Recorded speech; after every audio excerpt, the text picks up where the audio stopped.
다리 혈관이 튀어나와 고민하고 계신가요?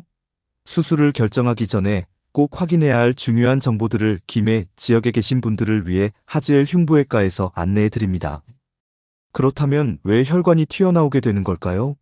가장 큰 원인은 바로 판막 기능 저하입니다. 다리 정맥 안에는 혈액이 심장으로 잘 올라갈 수 있도록 돕는 판막이 있는데, 이 판막이 약해지면 혈액이 아래로 역류하게 됩니다. 이렇게 혈액이 역류하면서 정맥 내 압력이 상승하고, 이 압력 때문에 혈관이 점차 늘어나 겉으로 튀어나오는 것이죠. 단순히 혈관이 커진 것이 아니라 내부 순환 구조에 이상이 생긴 것이라는 점을 꼭 기억해 주시기 바랍니다. 이런 증상들을 겪고 계시다면 절대 가볍게 넘기지 마세요. 종아리 혈관이 울퉁불퉁하게 도드라져 보이거나 다리가 무겁고 오후에 붓기가 심해지는 경우, 밤에 종아리에 쥐가 자주 나거나 피부에 가려움증이나 색변화가 동반된다면 정맥순환 이상을 의심해 봐야 합니다. 혈관의 변화와 함께 무거움, 붓기, 야간 경련 등의 증상이 복합적으로 나타난다면 반드시 전문의의 진찰을 받아보시는 것이 좋습니다. 하지만 혈관이 보인다고 해서 모든 경우에 수술이 필요한 것은 아닙니다. 정확한 진단을 위해서는 정맥 초음파를 통해 혈액 역류 여부를 실제로 확인하는 것이 중요합니다. 또한 증상이 얼마나 오래 지속되었는지, 얼마나 심한지, 그리고 일상생활에 어느 정도 지장을 주는지도 고려해야 합니다. 마지막으로 어떤 정맥이 문제인지 정확한 위치를 파악하는 것이 중요하죠. 만약 증상이 경미하다면 압박요법이나 생활습관 조절만으로도 충분히 개선될 수 있습니다. 정맥류 치료 방식은 과거와 현재가 확연히 달라졌습니다. 과거에는 피부를 절개한 후 문제가 되는 혈관을 직접 제거하는 방식이 일반적이었습니다. 하지만 현재는 카테터를 이용해 혈관 내부에서 직접 치료하는 방식으로 발전했습니다. 이로 인해 절개에 대한 부담이 크게 줄었고 환자분들의 회복 또한 한결 수월해지게 되었습니다. 대표적인 현대 치료법 중 하나인 레이저, 정맥 폐쇄술, EVLT에 대해 설명드리겠습니다. 먼저 아주 가는 카테터를 삽입하는데, 이 카테터는 굴곡 있는 정맥에도 접근이 가능합니다. 이어서 카테터 안에서 레이저 에너지를 혈관 내부에 전달하여 문제가 되는 역류 정맥을 세밀하게 폐쇄합니다.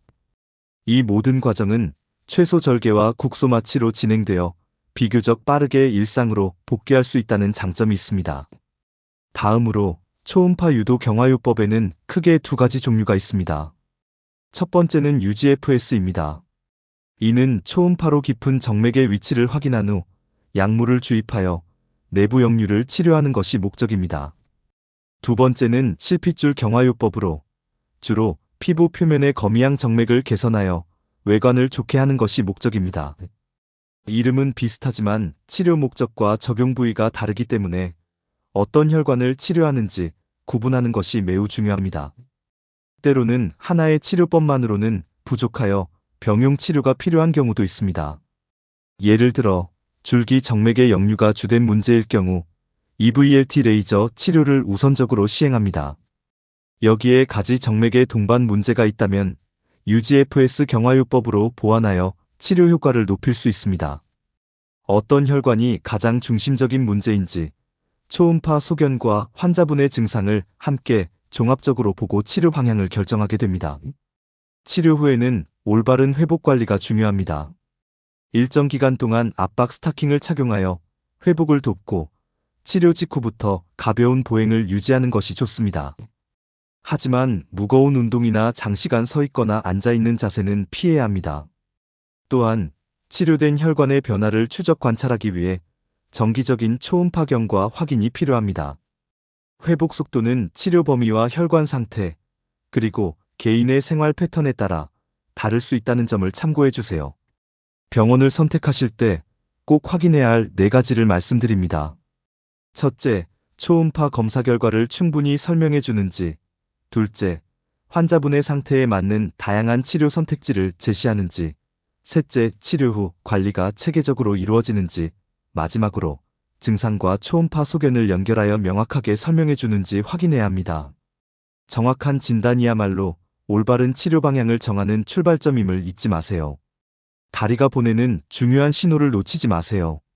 반복되는 오후 붓기, 점점 더 도드라지는 종아리 혈관, 그리고 잦은 야간 쥐와 함께 피부색 변화가 나타난다면 단순한 피로라고 생각하기 쉽습니다. 하지만 수술 여부를 고민하기에 앞서 먼저 정맥 초음파를 통해 현재의 다리 혈관의 상태를 정확하게 확인하는 것이 무엇보다 중요합니다. 김해나 부산에서 다리 혈관 문제로 고민하고 계신다면 정확한 진단이 최우선입니다. 치료 방향은 그 다음 순서가 될 것입니다.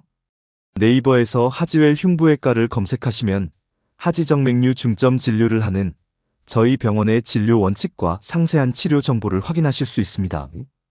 이 게시물이 도움이 되셨다면 꼭 저장하고 주변 분들과 공유해 주세요.